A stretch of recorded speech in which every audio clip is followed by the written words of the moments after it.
A análise de hoje mergulha numa sensação que, olha, acho que é quase universal. Aquele peso invisível no peito, sabe? A impressão de que o tempo tá escorrendo e a lista de tarefas só cresce.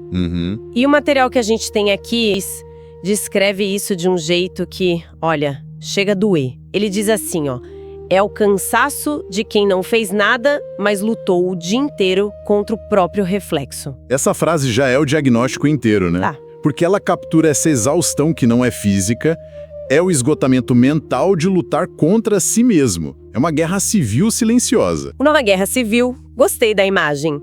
E esse é o ponto de partida perfeito, porque o texto não trata isso como, sei lá, preguiça. Não, de jeito nenhum. Pelo contrário, ele cria até uma figura, o Paulo Procrastinação, para dar um diagnóstico bem mais profundo, eu diria. E o que é fascinante nesse diagnóstico é como ele já muda toda a nossa perspectiva.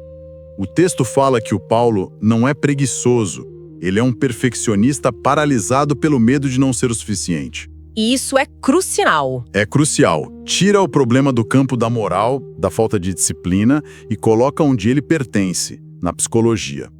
É uma luta interna contra o medo de falhar, de não ser bom o bastante. Certo, mas a gente não corre o risco de ser muito generoso aqui? Quer dizer, é uma explicação que alivia, mas e se em alguns casos for só preguiça mesmo? Sabe, falta de vontade de sair do sofá. É uma pergunta justa. Eu acho que a diferença está na dor. A preguiça de verdade é quase prazerosa, é um descanso. O que o texto descreve é sofrimento. O cansaço de quem não fez nada é angustiante.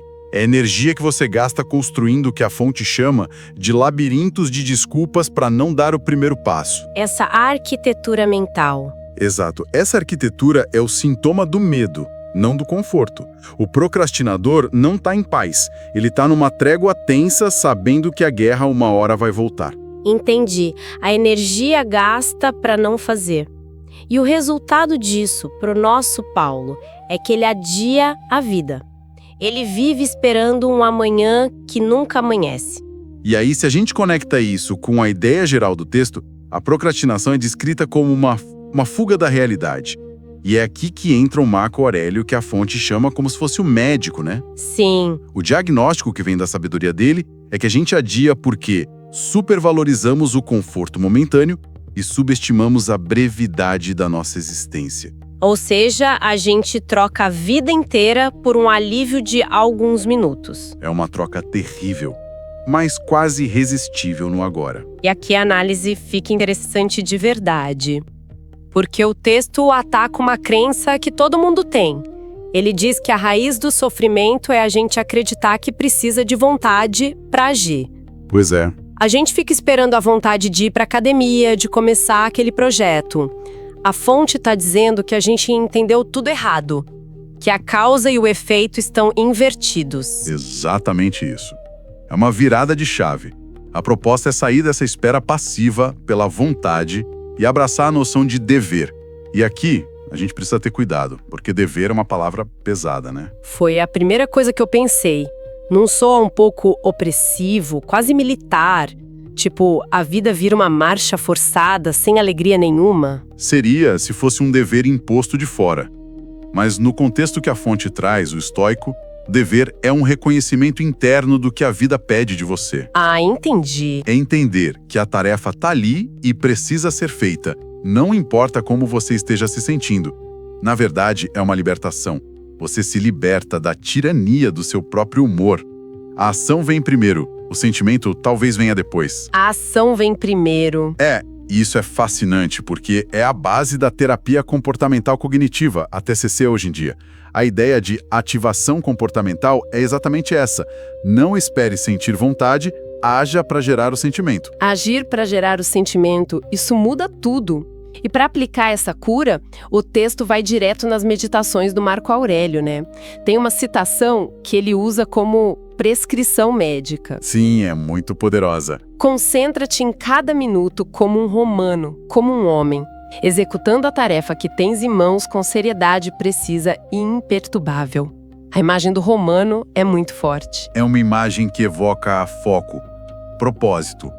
Um romano construindo uma estrada não fica se perguntando se está afim. Ele põe a próxima pedra. A tarefa dita a ação. Isso. E a partir daí, o texto introduz o remédio prático, o conceito de ação justa.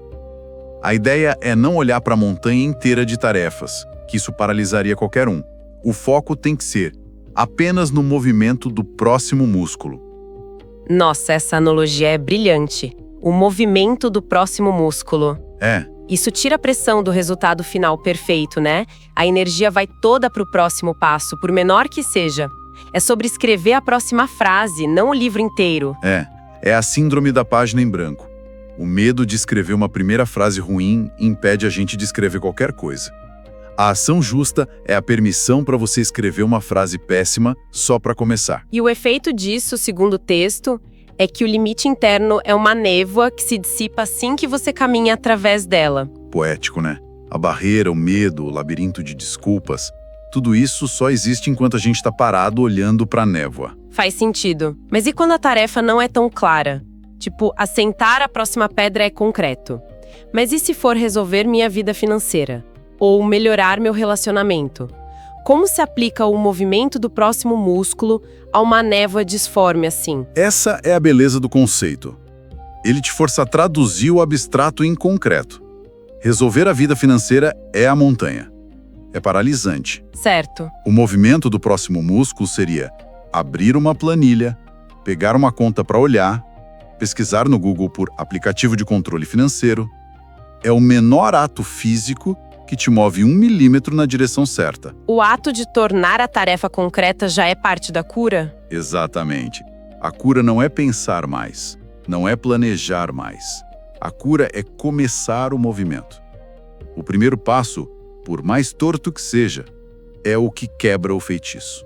É quase como se o movimento gerasse a própria energia, a própria vontade, né?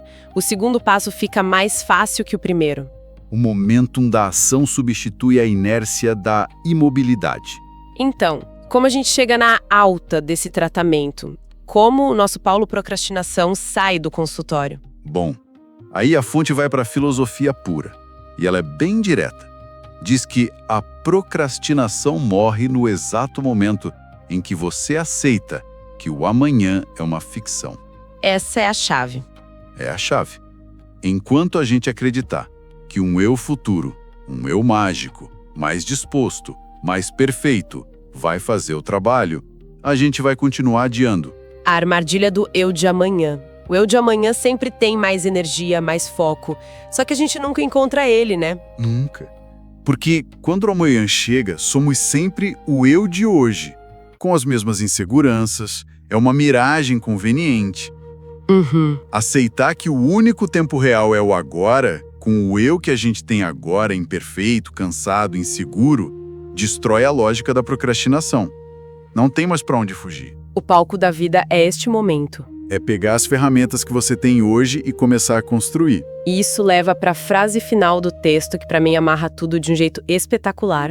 A única cura para o medo de falhar é a coragem de começar de forma imperfeita. Perfeito. Isso bate de frente com o diagnóstico lá do começo, do perfeccionista paralisado. A cura não é virar perfeito para poder agir. A cura é ter a coragem de ser imperfeito agora. É a aceitação da nossa condição. Perfeição é um ideal. Não existe na prática. A vida real acontece no campo da tentativa e erro. A coragem de começar de forma imperfeita é a coragem de viver de verdade. É se dar permissão para ser aprendiz. Exato. Para errar, para ajustar o curso. É nesse processo que a obra real, não a perfeita, é construída. O primeiro rascunho vai ser ruim, mas ele é infinitamente mais valioso que a obra-prima que só existe na imaginação. Em resumo, então, a nossa análise levou a gente de um diagnóstico da procrastinação como um medo do perfeccionismo para uma cura ancestral baseada em dever, em ação no presente e, o mais importante, na coragem de abraçar a imperfeição para poder finalmente começar. Sim. E para quem se interessa por essas terapias com sabedorias ancestrais, não se esqueçam de se inscrever aqui no canal e ativar as notificações para acompanhar as próximas análises. O que me deixa pensando aqui como uma reflexão final é algo que o texto inspira, mas não diz com todas as letras. Se a cura é começar de forma imperfeita, Será que a procrastinação, no fundo, não é uma busca equivocada por um tipo de perfeição que, ironicamente, impede a gente de viver? A gente fica esperando o momento perfeito, a versão perfeita de nós mesmos, e a vida vai passando. E o momento perfeito nunca chega. Nunca. Talvez a vida real não seja o grande feito perfeito que a gente sonha para amanhã, mas sim a soma de todos os nossos corajosos e necessários começos imperfeitos de hoje.